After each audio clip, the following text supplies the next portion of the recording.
All right, so welcome to the deep dive where we really try to take all this information and boil it down into something that is actually useful for you. Yeah. So today, Yeah. we're diving into Dave Asprey's Fast This Way. Yeah. And this is about fasting. It is. And so we've got kind of like the book summary, we've got the chapter summaries, Right. Yeah. we've got best quotes, we've got the Q&A. Yeah. And so hopefully what you're going to get out of this is really solid understanding of Asprey's entire philosophy around fasting and how to do it. Yeah. Yeah. And maybe even a few little aha moments for yourself and your own health. Yeah, exactly. Exactly. How this might apply to you. Totally. And so Asprey, he's kind of like a big name in the biohacking world. Yeah. Yeah. He's a big name. And if you're not familiar, biohacking is all about how to use sort of science and technology and self-experimentation to basically optimize your biology. Right. He's the Bulletproof Coffee guy. Yeah. Yeah. Bulletproof Coffee and the Human Upgrade podcast. Those are kind of his two. Right. Yeah. His claims to fame. Totally. It's not just theory with Asprey. He's really steeped in this. He's done a lot of personal experimentation over the years, and he's really dug deep into the science of this. Yeah, and it's coming up on the 11th year anniversary of his conference. Oh wow! Next year, so he's been. So yeah, he's been at it for a while. He's been in this game for a while. Yeah. So right away, in the prologue of this book, he lays out this idea that fasting can be this amazing tool to kind of find your best self. Right. Right. And it's framed as way more than just skip a meal or two. Yeah. Yeah. It's not just calorie restriction. Right. It's about something deeper. Right. It's a whole different thing. Yeah. And so one of the very first things he talks about is this difference between biological hunger and psychological craving. Right. What's actual hunger versus just what your mind wants. Right. So biological hunger is your body's actually telling you. Yeah. You need fuel. You need to eat something. I'm actually hungry. Yeah. I need some calories versus, Yeah. late at night I'm bored. Yeah. Or you're stressed or. Yeah, exactly. Or, the food industry is really good at making us want to eat things. Yeah. When we don't actually need to. Oh, yeah, for sure. Yeah. So what do you think about that? What do you think about this idea of really understanding the difference between those two things? Well, I think it's really important to be mindful of what your body's actually telling you versus what your mind is telling you. Yeah. Because I think a lot of times we eat for emotional reasons. Yeah. We eat because we're bored. Yeah. We eat because we're stressed. We eat because we're, celebrating or whatever. Yeah. And so I think it's important to kind of tune into what is my body actually needing right now? Right. Am I truly hungry or am I just... looking for a way to comfort myself or distract myself or something like that. So... Yeah. So Asprey's suggesting you can regain control over your eating. Right. Just by becoming more aware of that distinction. Exactly. Right. And it says this can also lead to better mental focus. Yeah. Less anxiety. Just because you're kind of resetting your relationship with food. Yeah, I think there's something to that for sure. Yeah. But it's also worth noting that not everyone is the same. Right. And so while fasting might work really well for some people, other people might find it really challenging.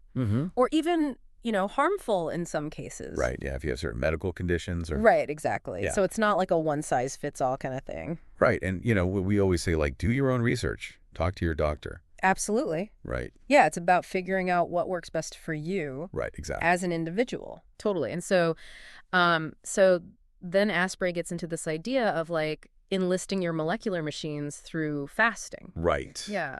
Yeah. So this is where he starts talking about his own personal journey of seeking knowledge, and he's got this background in engineering. Right. So he's very much a systems thinker. Yeah. And he's also been interested in spiritual practices and things like that. And so he talks about questioning his own beliefs. Right. And really kind of trying to figure out what's true and what's not. Yeah.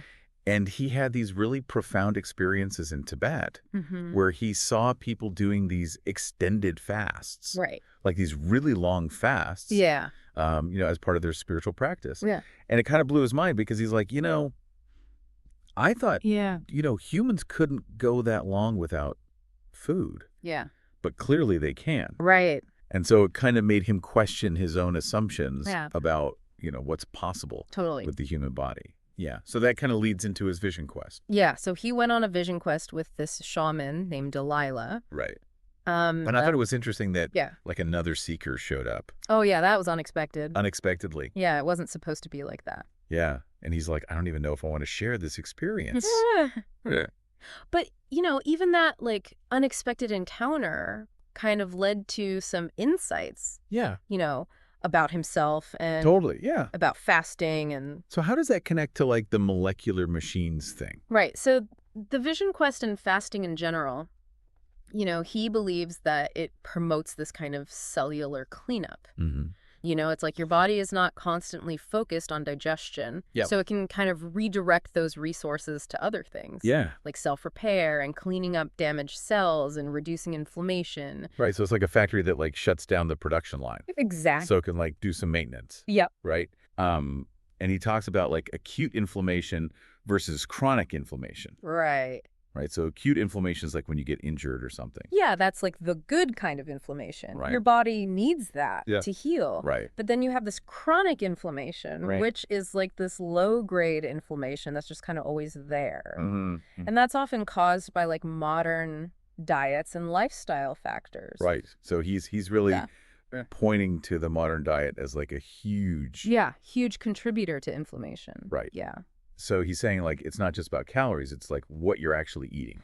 Yeah. The quality of the food is really important. Right. And he even names specific compounds like oxalates and histamines Right. that are found in certain foods that can be really inflammatory for some people. Oh, wow. Yeah. So you really got to be paying attention to what you're eating. Yeah. Right. Yeah. And then he gets into the many stages and styles of fasting. Right. And this is where he really makes the distinction between fasting and dieting. Yeah. He says they're not the same thing at all. Right. Yeah. And he tells that story from the cave, when he's You're with the other seeker. with the other seeker and he's like, I'm not even bringing any food Yeah. as like an act of. Yeah. It was like a test of his willpower. Right. Right. Yeah. Yeah. Yeah. So tell me about that. Like, what's the difference between fasting and dieting? Well, Asprey says that fasting is about addressing the underlying cravings, Mm-hmm. right, that are kind of driving us to overeat in the first place. Right.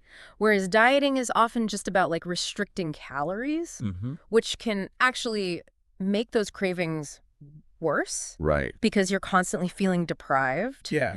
and you're not really getting to the root of the problem. Yeah. And it can kind of create this like yo-yo effect. Exactly, Up or where down. you diet for a while, you lose some weight, and then you go back to your old habits. Right. And you gain it all back. Right. Yeah. And he doesn't like the calories in, calories out model. No, he thinks it's way too simplistic. Right. He says that the human body is much more complex than that. Mm-hmm. And, it's not just a simple math equation. Right. There's all these hormones and metabolic processes that are involved. Right. It's like a super complex system. Yeah. Right. Exactly. And then he gets into this idea of fasting for long life. Right. Right. So this is where he brings in this evolutionary perspective, which I think is really interesting. Yeah.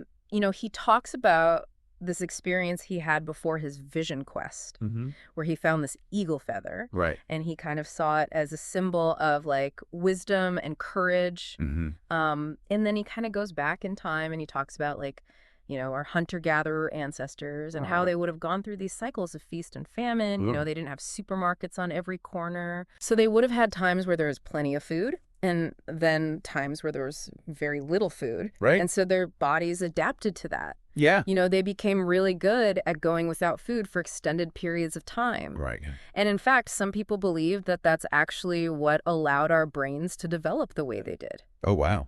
Because, when you're fasting, your body starts to produce ketones, which are like this alternative fuel source for the brain. Right. And some people believe that that actually helped our brains to grow larger Wow. and more complex. Okay. So, and he's contrasting that with like the modern way of eating. Yeah. Which is like 3 meals a day plus snacks. Yeah, constantly grazing. Right.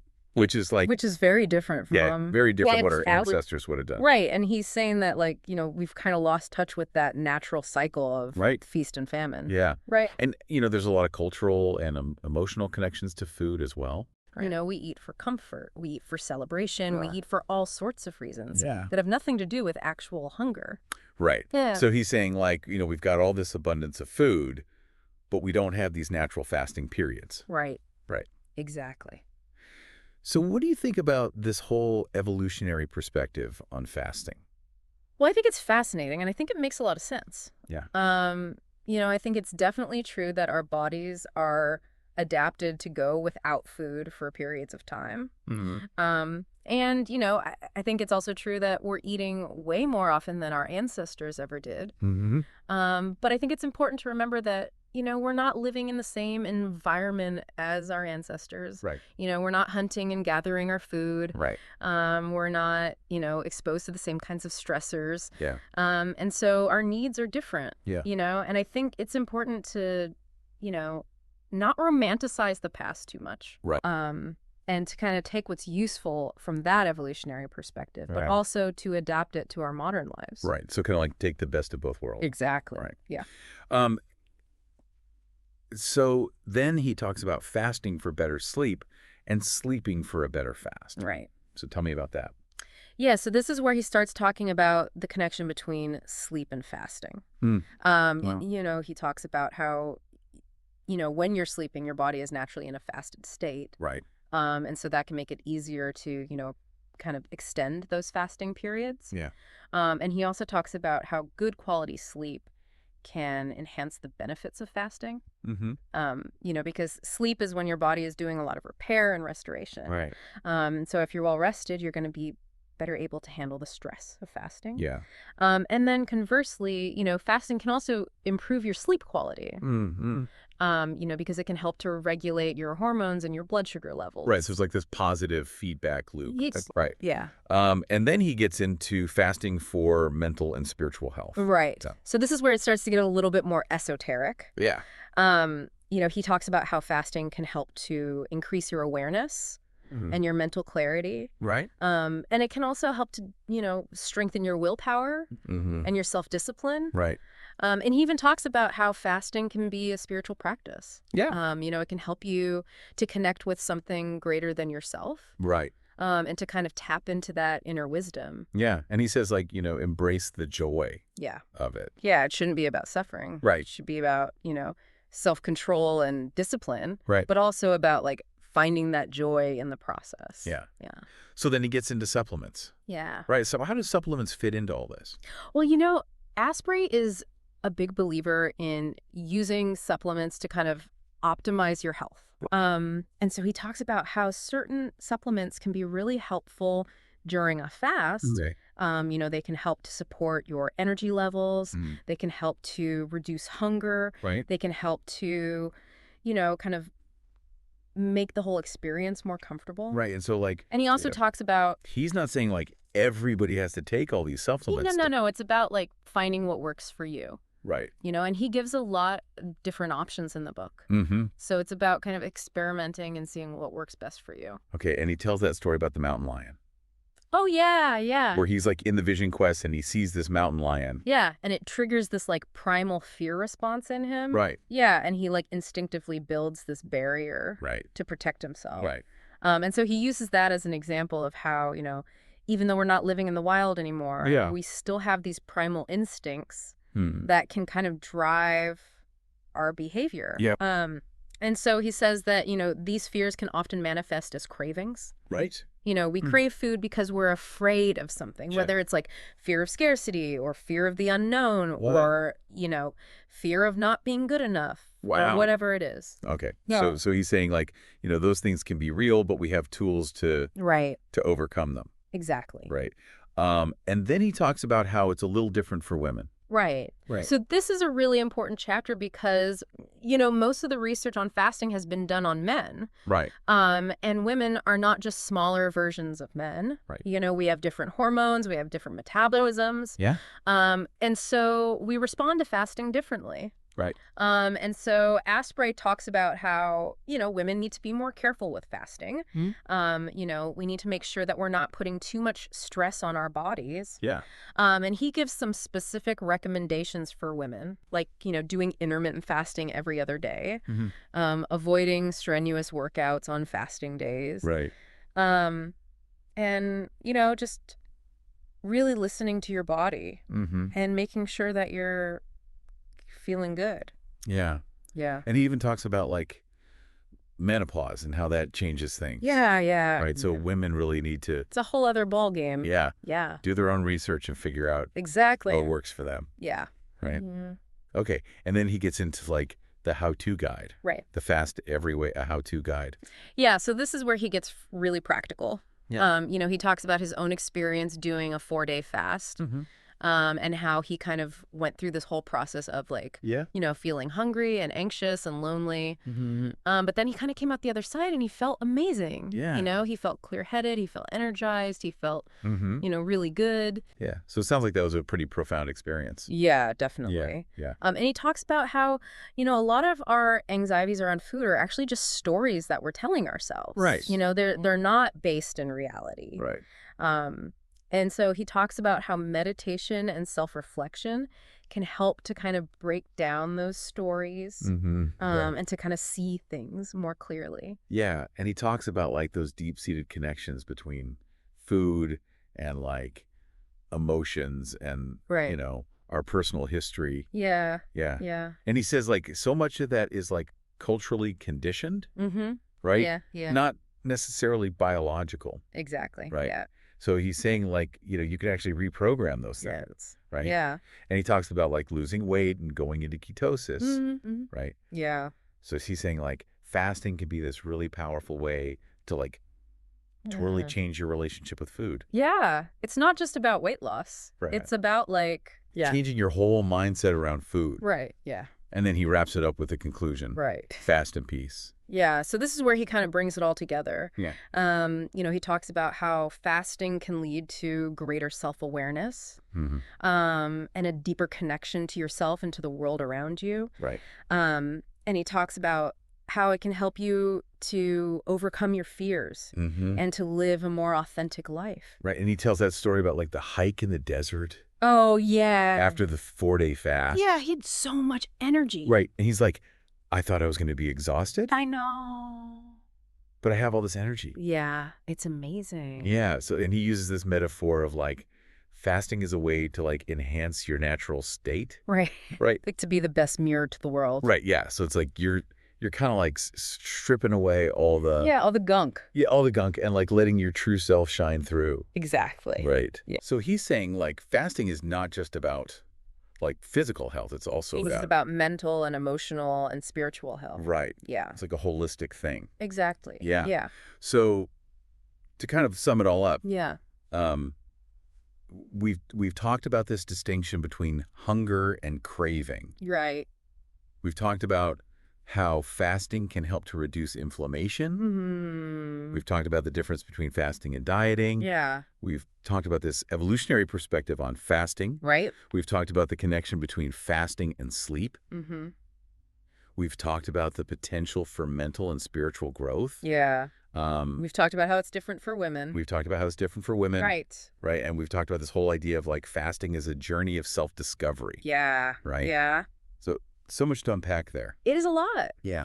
But I think the main takeaway is that fasting is a really powerful tool Mm-hmm. that can be used to improve your health and well-being.